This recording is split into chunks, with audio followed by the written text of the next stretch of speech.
Welcome back. आप देख रहे हैं कंज्यूमर अड्डा और आज हम बता रहे हैं पॉल्यूशन का आपकी हार्ट की सेहत के साथ कनेक्शन, क्योंकि कई रिपोर्ट्स ये कह रही हैं कि दिल के जो मरीज हैं उनके लिए पॉल्यूशन तो डबल घातक साबित हो रहा है। उन्हें हार्ट अटैक, स्ट्रोक्स, इनका खतरा बढ़ जाता है।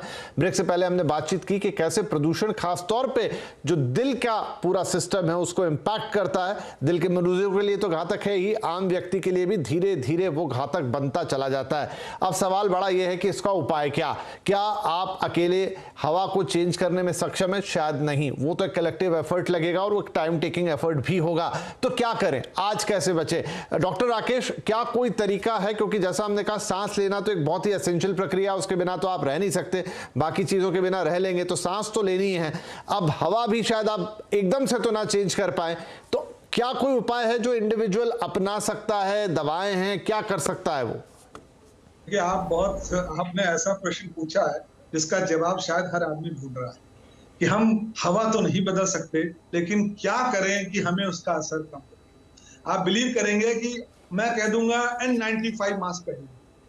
आप N95 मास्क पहन के तो देखिए कि आप 24 घंटा क्या कर पाते हैं। वो भी बहुत मुश्किल है। फिर भी हम इंकरेज करेंगे, जैसे कोविड में आपने अपनी बचत की थी, आप इसमें भी मास्क लगा के रहें। उससे बहुत कुछ आप अपना प्रोटेक्शन कर सकते हैं। मैं दूसरी इस चीज में, और दूसरी बात है, एक ये कहते हैं घर में रहो, बाहर मत जाओ। आप अगर घर का भी इंडेक्स देखेंगे तो वो भी कोई कम नहीं होता। हाँ, बाहर से डेफिनेटली कम होता है। तीसरा, आप कहेंगे कि एयर प्यूरिफायर लगाओ। यस, एयर प्यूरिफायर से आप पीएम पार्टिकल ठीक कर सकते हैं, बट टॉक्सिक गैस तो आप नहीं ठीक कर सकते। एयर प्यूरिफायर भी बहुत ज्यादा, बट अब कुछ स्टडीज हो रही हैं जिसमें माना जा रहा है कि अगर आप अपने रूम में रात में सोते समय जितना एयर प्यूरिफायर में रह सको उतना अच्छा है। चौथा, बहुत लोग कहते हैं आप योग कीजिए, प्राणायाम करिए, डीप ब्रीदिंग एक्सरसाइज करिए। डीप ब्रीदिंग एक्सरसाइज करने से जो कार्बन आपके श्वास नली में डिपॉजिट होता है, सिलिया का मूवमेंट बढ़ता है।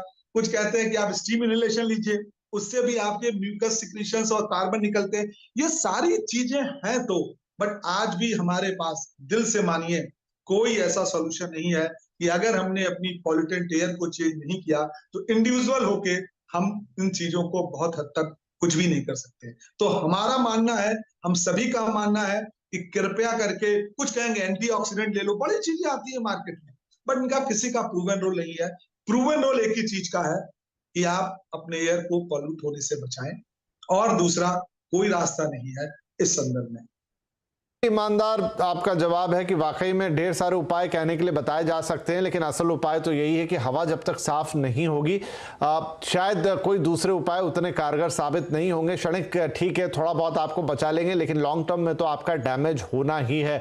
डॉक्टर अविनाश, चलिए, एक आपने भी कहा कि सबका मिला जुला प्रयास होना चाहिए, सरकारों को भी साथ आना, सरकार तो अपनी तरफ से जो कर रही है वो कर रही हैं, आम व्यक्ति को भी ये समझना चाहिए कि वो ऐसा कोई काम ना करे, गाड़ी चलाना, मसलन आग जलाना, या और भी कोई। अगर हम किसानों की बात करते हैं तो पराली एक समस्या है, लेकिन देश के दूसरे शहरों में तो पराली समस्या नहीं है, लेकिन वहां के भी AQI खराब ही रहते हैं। तो एक कलेक्टिव एफर्ट लगेगा, शायद उसमें सबकी भागीदारी होगी। लेकिन अब अगर अभी मैं पूछूं कि जो वो मरीज बेचारे जिनको ऑलरेडी हृदय की दिक्कत है, क्या वो अपने आप को इस मौसम में कुछ चीजों से थोड़ा बहुत बेहतर करने की कोशिश कर सकते हैं? एज ए डॉक्टर आप उन्हें क्या सलाह देते हैं? सो एज ए डॉक्टर मैं उनको ये सलाह देना पसंद करूँगा कि वो एक तो हेल्दी लाइफस्टाइल को अडॉप्ट करें, जो बहुत ही इम्पॉर्टेंट होता है, जिसमें एक्सरसाइज, अच्छी diet, sleep, proper sleep, stress management, ये सब बहुत इंपॉर्टेंट इश्यूज़ रहते हैं। साथ साथ में हम लोग को बहुत ही अवेयर होना चाहिए कि जहाँ भी हम वॉक कर रहे हैं वहाँ का एयर क्वालिटी इंडेक्स कैसा है। अगर एयर क्वालिटी इंडेक्स बहुत ख़राब है तो फिर हमें जो मास्क का इस्तेमाल करना चाहिए। दूसरी चीज़ बहुत इंपॉर्टेंट है कि हमें अपने पर्सनल जो हम लोग की जो ड्यूटीज़ हैं वो भी बहुत ही अच्छे से परफॉर्म करनी चाहिए एयर पोल्यूशन को रोकने के लिए, जिसमें हम कम से कम ऑटोमोबाइल का यूज़ करें, कोई भी ऐसा गार्बेज उसको जलाने की कोशिश ना करें, AC का कम से कम इस्तेमाल करें। ये सब भी हमारे कुछ स्टेप्स हैं जो हम लोग पर्सनली ले सकते हैं। साथ साथ में इसमें आपको टोक रहा हूं कि जो लोग ऑलरेडी स्मोकिंग करते हैं, क्या मतलब, देखिए, क्योंकि हम तो यही मान रहे हैं ना कि हवा भी खराब, ऊपर से स्मोकिंग तो ऑलरेडी खराब है, तो क्या उन्हें बाकी साल नहीं तो कम से कम इस समय अपने संयम बरतना चाहिए और जितना कम हो सके स्मोक करें? बिल्कुल सही कह रहे हैं आप। बिल्कुल ना करना चाहिए स्मोक, क्योंकि स्मोकिंग का बिल्कुल प्रूवन हम लोग ने स्टडीज़ में देखा है इफेक्ट कि बहुत सारे यंग पर्सन जिनको कोई डिजीज़ नहीं होती है, सिर्फ स्मोकिंग एक रिस्क फैक्टर मिलता है और वो सब हमारे पास हार्ट अटैक की समस्या से हम लोग के पास एडमिट होते हैं। तो हम लोग उन लोग को समझाते हैं कि आपको स्मोकिंग नहीं करना है। स्मोकिंग बिल्कुल उसी तरह डेंजरस है जैसे एयर पोल्यूशन है, जैसे हम लोगों ने कहा, बट ये पर्सनल लेवल पे ताकि एक तो स्मोकिंग अपने आप में खराब, लेकिन ऊपर से हवा खराब, तो दोनों मिलके बहुत खराब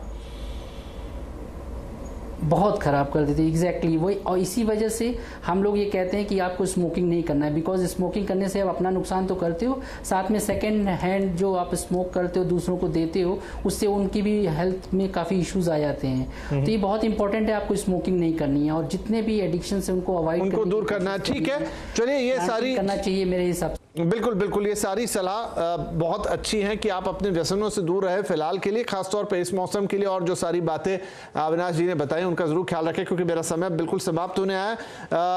समीर साहब देखिए, फिर वही कि रातों रात तो शायद कुछ नहीं हो पाएगा, लेकिन मैं खासतौर पे क्योंकि आप दिल्ली को बिलोंग करते हैं और वहां ये समस्या वाकई बहुत विकराल तौर पे आती है, दूसरे शहर की भी हालत खराब है। क्या आपको लगता है कि आम जन भागीदारी से, सरकार का लेवल छोड़िए, आम जन भागीदारी से भी फर्क पड़ सकता है? थोड़ा सा आप कॉशियस हो जाएं गाड़ी घोड़ों के इस्तेमाल में, थोड़ा बहुत अपने रोजमर्रा की चीजों में।